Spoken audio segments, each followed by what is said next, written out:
Malaysia sederap dalam satu solidariti mampu menongkah mendasari cabaran seiring dengan perubahan lanskap ekonomi global. Ya, penambahan perdagangan antarabangsa boleh menyuntik kepada pertumbuhan ekonomi. Tetapi, kalau segala-galanya tidak diasaskan kepada kualiti pendidikan, rakyat Malaysia yang mempunyai ilmu yang sesuai, kemahiran yang mencukupi, nilai, sikap dan tak kurang penting juga pembangunan spiritual kerohanian, maka impian kita mungkin tidak kesampaian. Sebab itulah kalau saya nak katakan, kalau ada satu bidang yang amat penting lagi kritikal untuk masa depan negara kita, tidak lain dan tidak bukan ialah bidang pendidikan negara. Sesung 2015 hingga 2025, pendidikan tinggi atau PPPM-PT.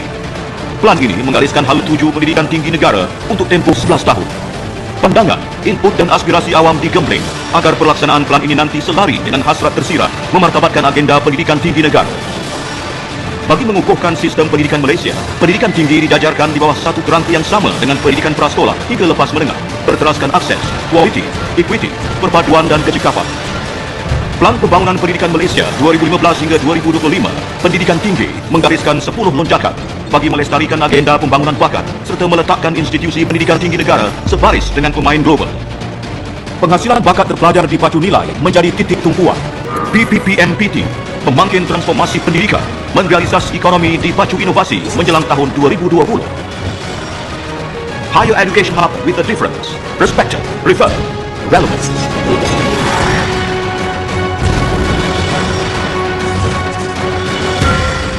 Assalamualaikum and good day to our beloved lecturer Ms. Jamhira and fellow classmates. We are from Group 2 and today we will be presenting our topic about Malaysian Education Blueprint of Higher Education 2015 until 2025.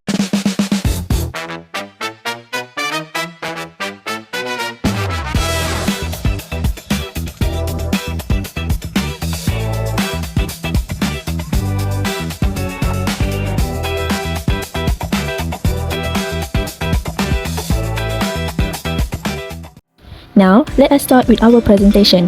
This is the list of contents we will be presenting.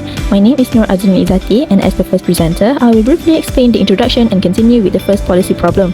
Then, we will continue with policy objectives and strategy, policy evaluation through strengths and weaknesses, recommendation, and lastly, the conclusion of the overall topic. Malaysia's higher education sector has evolved significantly since its independence in 1957, from a single public university to a wide-ranging ecosystem with over 1.2 million students spread across public and private institutions.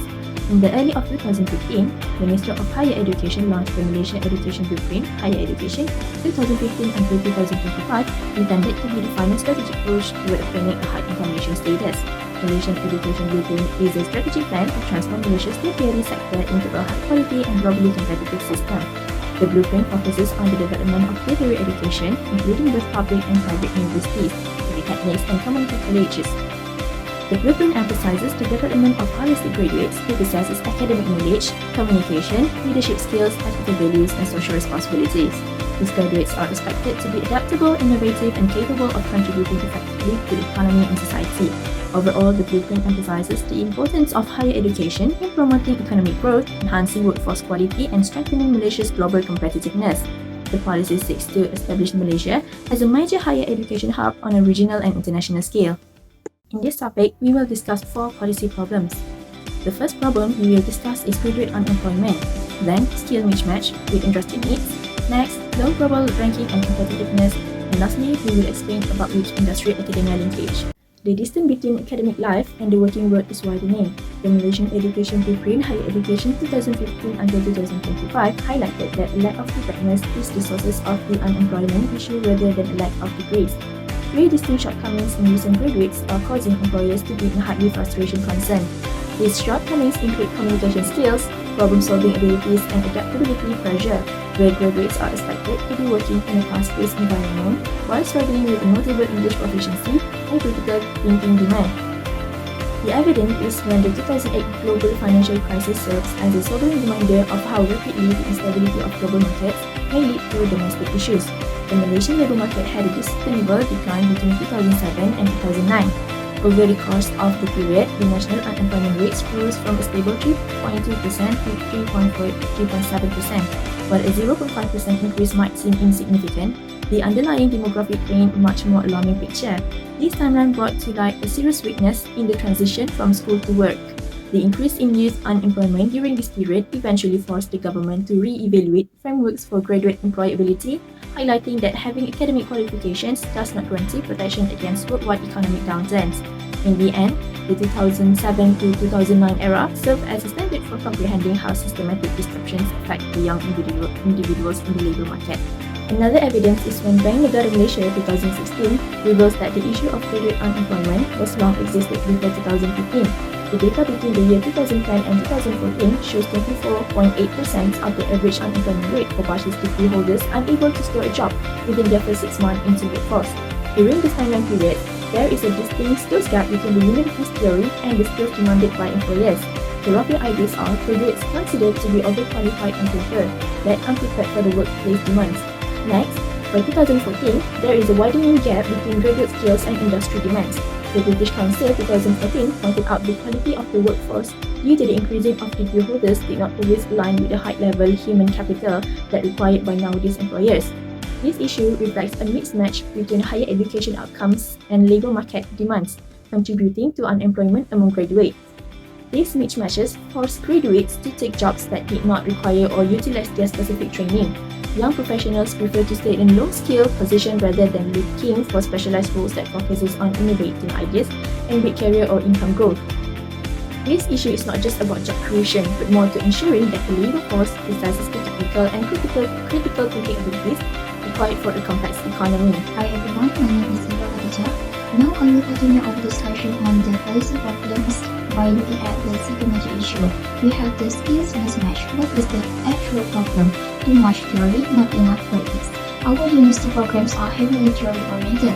We are producing graduates who are book smart but lack the hands-on experience to handle a real working environments. Address the soft skill gap. Employers are not just looking for degrees, they want communication, leadership, and critical thinking. Unfortunately, our graduates are struggling to meet this basic workplace expectation. Let's look at the evidence for the skills mismatch. First, the technical paradox. A study by Hanafi and Nordin 2014 revealed a shocking paradox why Malaysia needs skilled technical workers. Nearly 80,000 technical graduates remain unemployed. Why? Because they had the degree but not the actual competency. Second, the wrong degrees. Bank Negara Malaysia 2017 highlight that between 2010 and 2014, we were overproducing graduates in social science, but the job market was actually growing in technical and high-skill manufacturing. This structural mismatch means thousands of students were studying for jobs that simply didn't exist in the number we were producing. Next, we look at our global standing. The problem is that our higher education system has struggled to compete with the workplace. What is the actual problem? Lack of international impact. First, we are falling behind English output and citation impact. If our research is not being cited globally, our reputation suffers. Second, the brain drain and quality drop. Because our institutions were not ranked highly, we struggled to attract top-tier international faculty. This creates a cycle where the perceived quality of education drops, making it hard to compare for global talent. Regarding our low global competitiveness, the evidence was a huge wake-up call for the nation. First, the top 100 absent in the 2012 US World University Rankings, while our neighbors like Singapore had university in the top 50. Zero Malaysian university make it into the top 100. This creates a perception that our degrees were local and not global.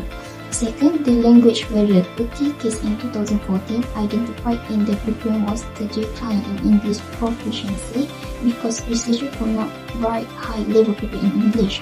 Malaysia research was rarely cited in international journals. This lack of citation impact is exactly what kept our rankings low for years. The last of policy problem is the weak link between university and the industry. Essentially, these two words are two different things. What is the actual problem? First, outdated curriculum. Industries are really involved in developing the syllabus. This results in student learning technologies or methods that are already obsolete by the time they graduate. Second, surface level internship. Most internships are too short, only 10 until 12 weeks, and lack structure. Instead of gaining real experience, students are often just passing time, leaving them unprepared for full-time roles. For the big industry linkage, we have some evidence. First, the 60% not ready verdict in a major survey by the Malaysian Employers Federation 2013, 60% of employers state that local graduates were unready for employment. The specific case cited was that graduates could not solve basic problems without constant supervision. Second, the internship failure. In 2012, reports showed that many engineering internships were treated as clerical work. Students spent 3 months filling paper instead of working on machine because the industry didn't have designed the internship curriculum. The student returned to university having learned almost nothing about actual industry standard. Thank you, Azlin and Iba. Next, I will proceed with 3.0 Policy Objective Strategy. Policy Implementation. Objective 1, to improve graduate employability. Objective 2, to reduce skill mismatch between graduates and industry needs. Objective 3, to enhance institutional quality and global competitiveness. Next, I will present the outline of the policy, objective, and the implementation strategies. Objective 1. Enhancing graduate employability. The primary objective is to produce holistic balance who possess a balance of technical competency and essential soft skill. The ICGPA framework, the ministry has transformed from a purely academic assessment to the integrated cumulative grade point average ICGPA system. This system evaluates students across 8 functional domains, providing a comprehensive profile of social skill, leadership, and professional ethics. Empirical validation. The implementation data for a pilot program at UKM and UUM indicates that graduates evaluated under the ICGPA framework are 20% more likely to be recognized by employers for leadership and social attributes compared to traditional CGPA metric. Entrepreneurial integration. Beyond soft skill, entrepreneurial thinking is being embedded across all disciplines. For instance, in engineering, students are now required to present business cases and the cost-benefit analysis alongside technical design, ensuring a market-ready mindset. Objective 2. Mitigating skill mismatch by industry synergy. To ensure the relevance of academic program, the government is intensifying the synergy between academia and industrial sector. The 2U2R initiative, this flagship work-based learning model, involves students spending 2 years in the university and 2 years in the industry. It transforms the workplace into a formal graded part of the degree. Outcome analytic. The efficiency of this model is evidenced by UTHM, who reports employment rates of 96.5% with a significant majority of graduates absorbed by host industry immediately upon completion. Industry Advisory Panel. It is a requirement for every academic department to establish a board of studies featuring high-ranking industry practitioners. This ensures that curriculum, particularly regarding software and technical tools, remain at the frontier of industry standard, as evident by University Malaya ascent into the global top 15 for employer reputation. Objective 3. Institutional quality and global competitiveness. The final pillar concerns evaluate research output and the international standing of Malaysian higher education institutional. Research development and commercialization. The path from lab to market is being streamlined through University Research Management Center. Programs like CO at faculty pairs, research with industry mentor to ensure research solve real-world industrial challenges. Performance notes. While the national average remained at the focal point for improvement, UTM has demonstrated excellence with a 7.22% commercialization rate, significantly outperforming national benchmark. Internationalization strategy. Malaysia continued to strengthen its position as a regional education hub through introduction of graduate pass and target support for students from Global South and Asia Pacific. There has been 24.7% increase in application from China in 2024, alongside steady growth from South Asia and Middle East. Thank you to my fellow presenter Arisa. Next, I will continue to explain about the objective 3.4 to strengthen industry academia collaboration. Next, 3.5 to promote digital and flexible learning. And lastly, 3.6 to ensure financial sustainability and institutional autonomy. I will begin to explain the 3.4 to strengthen industry-academia collaboration. To achieve the objectives of the Malaysia Education Blueprint, a key strategic focus lies in strengthening industry-academia collaboration. Higher education institutions in Malaysia have taken proactive measures to bridge the gap between academic learning and industry demands. One important strategy is the establishment of industry advisory panels at the faculty or department level, comprising experienced professionals such as CEOs, engineers, and research directors from leading companies like Petronas and Santorini. This panel play a crucial role in shaping curriculum designed to ensure programs remain aligned with current market needs. This initiative is operationalized through formal Memoranda of Understanding (MOUs), enabling continuous engagement through structured meeting and program evaluations. In addition, universities expand public-private partnership by collaborating with global industry players such as Intel and Keysight Technologies to co-found research projects and establish research centers, particularly in advanced manufacturing and digital technologies. This is supported by a structured funding mechanism and government incentive, including research grants and tax benefits. This to attract private sector participation. Furthermore, structured and meaningful internship opportunities are strengthened by requiring students to undergo compulsory industrial training, typically lasting between 3 to 6 months, with organizations such as Maybank and Tenaga Nasional perhaps. So through these programs, students gain hands-on experience via real-world projects, and these internships are systematically designed and evaluated through collaboration between academic supervisors and industry mentors to ensure meaningful learning outcomes.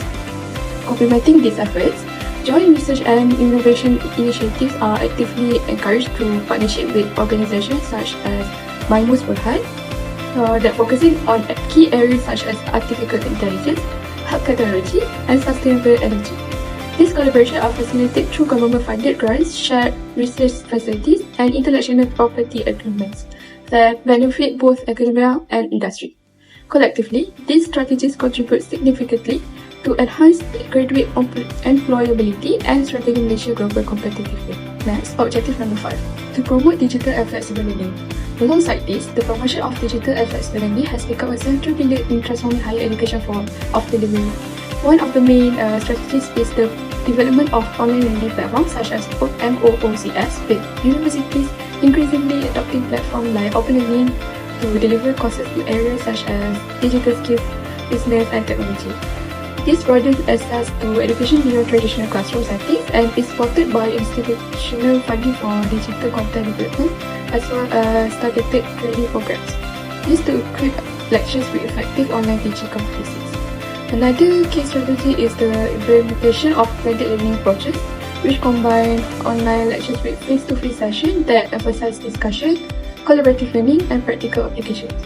These approaches are facilitated through robust learning management system and continuous professional development for educators, and ensuring that teaching remains interactive and student-centered. Moreover, universities expand access to digital learning resources and tools by providing students with e-learners, digital libraries, and specialized software. These efforts are supported by investment in ICT infrastructure and strategic partnership with academic publishers. So beyond formal education pathways, the blueprint also support lifelong learning opportunities for diverse learners through flexible programs such as short courses, micro-credentials, and part-time study options tailored for working adults and non-traditional learners. These initiatives are further strengthened through flexible credit transfer system and recognition of prior learning. This to enable the continuous upskilling and reskilling of the workforce. Lastly, Objective 6, to ensure financial sustainability and institutional autonomy. In ensuring long-term sustainability, the blueprint introduced strategies aimed at enhancing financial resilience and institutional autonomy. One key strategy is the diversification of the funding resources beyond government allocation, where universities engage in research commercialization, consultancy services, industry partnership, and alumni contribution. This is supported through the establishment of innovation units and structured fundraising initiatives to reduce dependence on public funding. So at the same time, greater autonomy is granted to universities in decision-making processes, particularly in areas such as curriculum design, academic programs, and internal resource allocation. This enables institutions to respond more effectively to evolving market demand and is implemented through policy reforms that empower institutions with greater control over governance and administrative processes. So additionally, performance-based funding mechanisms are introduced, whereby a portion of government funding is allocated based on key performance indicators such as graduate employability, research output, and institutional performance. This approach is reinforced by clear evaluation framework and monitoring system to ensure accountability. Finally, governance and accountability systems are strengthened through transparent financial reporting, internal audits, and structured management framework. This is supported by regulatory guidelines and continuous leadership development. These combined efforts enhance efficiency, accountability, and long-term sustainability within Malaysia's higher education system. Thank you to Arisa and Ilya for presenting the policy objective and strategy.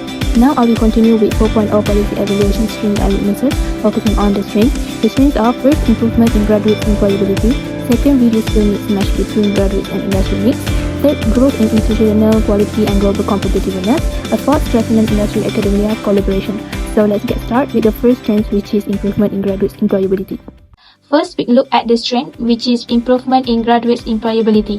According to the Malaysia Education Blueprint Higher Education 2015 to 2025 by the Ministry of Higher Education Malaysia, before the implementations of the policy, graduates' employability had already shown gradual improvement, increasing from 70% in 2006 to 75% in 2014. This indicates that the higher education system was already improving in helping graduates transition into employment, self-employment, or further study. However, skill mismatch and realignment with industry needs were still major issues. After the implementations of the policy, several initiatives such as 2U, 2I, which mean 2 years in university and 2 years in industry, and ICGPA, which mean integrates cumulative grade points average, were introduced to improve industry exposure and soft skills. According to the Department of Statistics Malaysia, despite COVID-19 increasing unemployment to about 4.5%, the labour market recovered, with unemployment stabilizing at around 3.0% in 2023 and graduate unemployment at 3% to 4%. Overall, the policy showed a moderately positive impact, but the improvement remains gradual and not fully transformative. Is to reduce skill mismatch between graduates and industry needs. Before the implementations of the policy, the education system was largely exam-oriented rather than skill-based, causing graduates to lack practical and technical skills. According to the World Bank 2013, Malaysian employers reported a significant lack of skilled workers, even though many graduates entered the labour market. This clearly shows a structural gap between education and industry needs. After the implementations of the policy, initiatives such as work-based learning and 2U, 2I, which mean 2 years in university and 2 years in industry, were introduced to provide real industry experience. According to MOHE Graduate Tracer Report, employability improved to around 75% to 85%. However, recent data from HR Asia 2025 show that the issue has shifted from unemployment to underemployment, meaning graduates are working in jobs below their qualification level. Therefore, the policy is effective in reducing unemployment but less effective in ensuring quality job matching.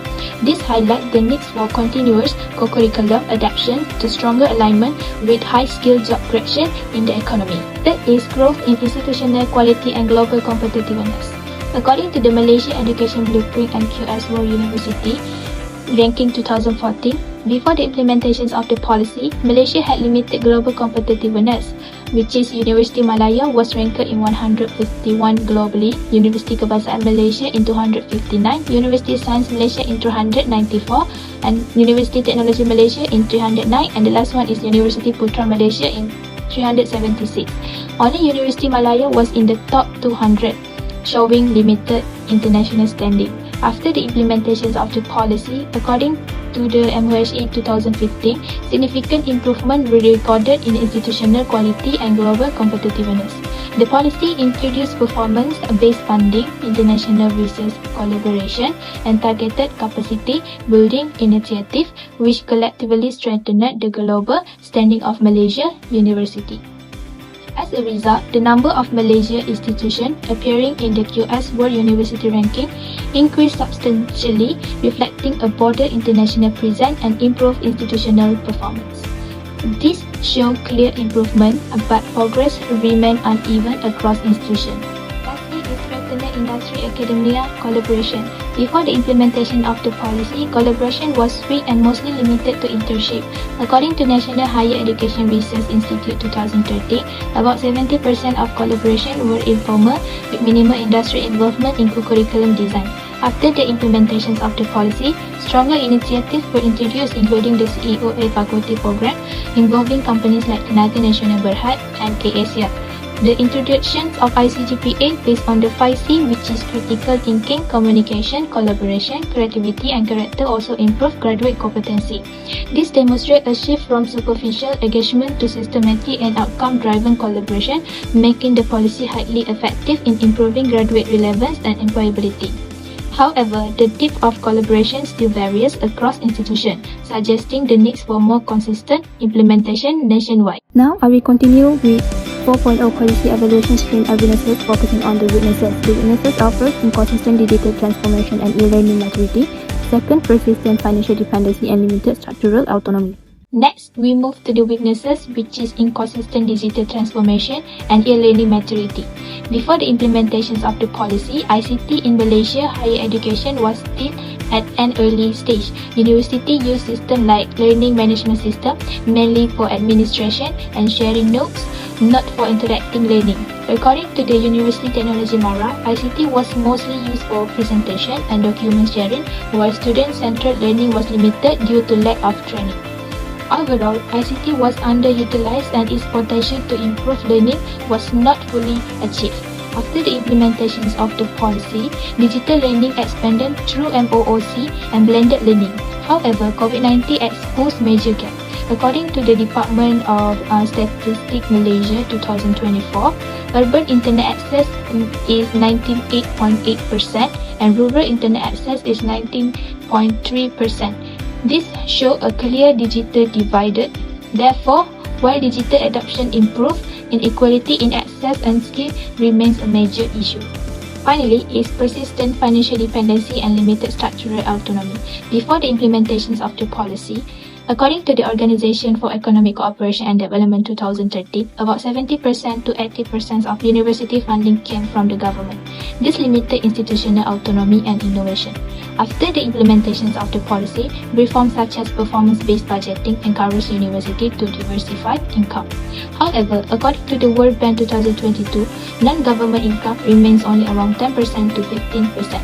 This shows continued dependence on government funding. Overall, financial reform is moderate, but structural constraints remain. In conclusion, according to the Malaysia Education Blueprint Higher Education 2015 to 2025, the policy has been moderately to highly effective. It has improved graduate employability, global competitiveness, and industry collaboration. However, challenges such as digital inequality and financial dependency still limit its full impact. Therefore, continuous policy improvement and stronger implementations are needed to ensure long-term sustainability. Thank you to my fellow presenter Sohaili for the well explanation. Next, I will continue 5.0 recommendation for the policy. Firstly, strengthen digital transformation and e-learning. Secondly, improve financial sustainability and institutional autonomy. And thirdly, strengthen policy coordination and monitoring. One of the recommendations to the policy is to strengthen digital transformation and e-learning. To overcome the weaknesses identified and improve the overall effectiveness of the Malaysia Education Blueprint, several important recommendations can be considered.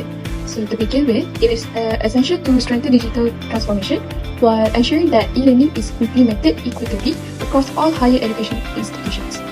The government and universities should move beyond the basic use of ICT by developing a clear national framework that guides how technology is integrated into teaching and learning. This framework should emphasize interactive and student-centered approaches rather than merely using technology for content delivery. At the same time, investment in digital infrastructure should be prioritized, particularly in rural and underdeveloped areas. This to reduce disparities in internet access, devices, and learning environments. Universities should also provide continuous training for lecturers to enhance their digital teaching competencies, including online assessment methods and the use of interactive tools such as simulations and collaborative platforms. Furthermore, Greater consistency is needed in the implementation of learning management system (MOOCS) and blended learning across institutions supported by effective monitoring mechanism. Support should also be extended to students from low-income backgrounds through initiatives such as device loan schemes, affordable internet access, and digital literacy training. Taken together, these efforts will ensure that digital transformation is more effective, inclusive, and beneficial to students' learning experiences. Next, recommendation 2. Improve financial sustainability and institutional autonomy. Moreover, improving financial sustainability and enhancing institutional autonomy are crucial in reducing dependence on government funding. Universities should diversify their income sources by strengthening industry partnership, offering consultancy services, conducting professional training programs, and commercializing research. This will enable institutions to become more financially stable and less reliant on public funding.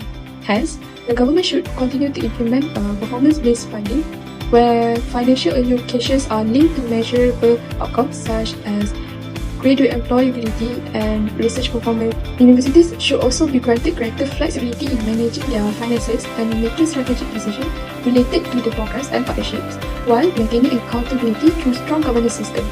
Additionally, universities that are not research intensive should be supported in developing alternative income sources, including alumni contributions, endowment funds, and international students recruitment strategies.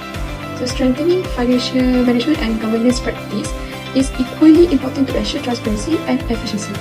So collectively, these measures will enable universities to become more resilient, competitive, and adaptable in a rapidly evolving global environment. Lastly, the recommendation number 3, to strengthen policy coordination and monitoring. Ultimately, there is a need to strengthen overall policy coordination, monitoring, and long-term planning of the blueprint. Stronger collaboration among key stakeholders, including the Ministry of Higher Education, universities, industry players, and relevant agencies, is necessary to ensure that all strategies are implemented in a consistent and integrated manner. So a more systematic monitoring and evaluation framework should also be introduced, incorporating clear performance indicators, regular reviews, and transparent reporting mechanism to assess progress. Subsequently, feedback from students, employers, and academic staff should be considered to ensure that policies remain relevant to current needs. The use of data-driven decision-making should also be enhanced so that improvements are based on actual performance and outcome. As the blueprint period approaches its conclusion, it is important for the government to develop a forward-looking strategy beyond 2025 to address emerging challenges such as digital transformation and global competition. In conclusion, this recommendation will help to ensure that the blueprint remains sustainable, adaptable, and effective in strengthening Malaysia's higher education system in the long term. As for the conclusion, the Malaysian Education Blueprint Higher Education has made meaningful progress in transforming the higher education system by improving graduate employability, reducing skill mismatch, and strengthening collaboration between universities and industry. It has also enhanced research output and global competitiveness. However, challenges still remain, including uneven implementation across institutions, gaps in digital learning adoption, and financial dependencies on government support. Moving forward, the blueprint long-term success will rely on more consistent execution, stronger digital transformation, and sustained collaboration between government, academic institutions, and industry partners. That's all from us. Thank you. Lastly, this is all from our group regarding Malaysia Education Blueprint Higher Education 2015 until 2025. We would like to thank you, Ms. Jamira, for your guidance and for all our classmates for your attention. Thank you. Thank you. We welcome any questions.